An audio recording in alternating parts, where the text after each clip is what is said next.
Talk to us more about the benefits of sleep for your kids is Dr. Linnell Schneeberg, a pediatric sleep psychologist at Connecticut Children's. Doctor, thank you so much for being with us. Thanks for having me today. So moms and dads, grandparents, everyone has talked about this. It has been a big topic of conversation. In fact, more than 4 in 5 middle and high schools require students to attend class, get to school at times earlier than what is recommended by the AAP, the American Academy of Pediatrics. Are there health issues related to students not getting enough sleep and going to school too early? There sure are. And if you all you have to do to think about what those might be is imagine what happens when anyone is sleep deprived, right? So usually your mood suffers, your safety suffers, your driving suffers, and these teens are driving to school. Some people say it's almost the equivalent of having them drive to school under the influence of alcohol, for example, with that sleep deprivation. So it usually comes down to safety and learning and health. Those are the 3 things that we think will all improve when kids get more sleep. Yeah, you just don't realize how impactful getting a good night's sleep is. The CDC also put out this statistic, which I was shocked by. 77% of high school students get fewer than 8 hours of sleep on school nights. That is really something. Does changing the school times, would this help that problem? It does. And that 8 hours is almost generous. In my own experience of working with teens, some are down to 6 hours a night, really. If you think about how early the school bus comes. So changing the school start time does make a big difference. And here's why. Parents are always saying to me, if I go to PTA or PTO meetings, why don't we just put them to bed earlier?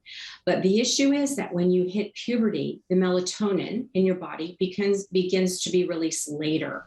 And so you're not sleepy. It's like if you tried to go to bed at 7 p.m., it would be hard to do for you because that's not your sleepy time.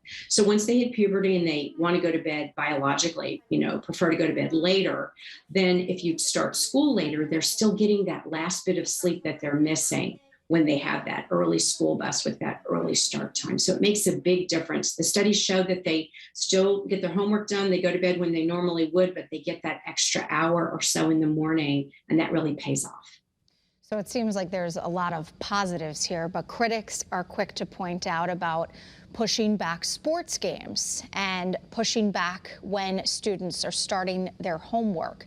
So what do you say to those people who think moving the day a little bit 30 minutes later or so is not a good idea? Yeah. So what I always say is if you really go to the data, right, the studies show that athletes perform better. So these sports teams perform better and do better with more sleep. That's one thing. And 30 minutes, I think most school districts and sports, organizations and schedules could accommodate that amount of change. So I think that really would help, it helps both sports and learning.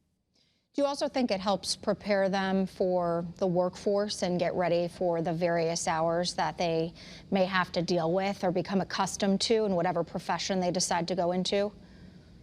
I do, because the time that we ask teens to get up is much earlier than most people start their workday. Not a TV anchor, maybe, but someone who's getting up for a regular 8 to 5 job or 9 to 5 job. They're not really having to get up at 5:30 or 6 in the morning most of the time. Well, you are a wealth of knowledge and have given us a lot of food for thought. Dr. Linnell Schneeberg with Connecticut Children's. Thank you so much for being with us today. We really appreciate it. Thanks for covering this topic.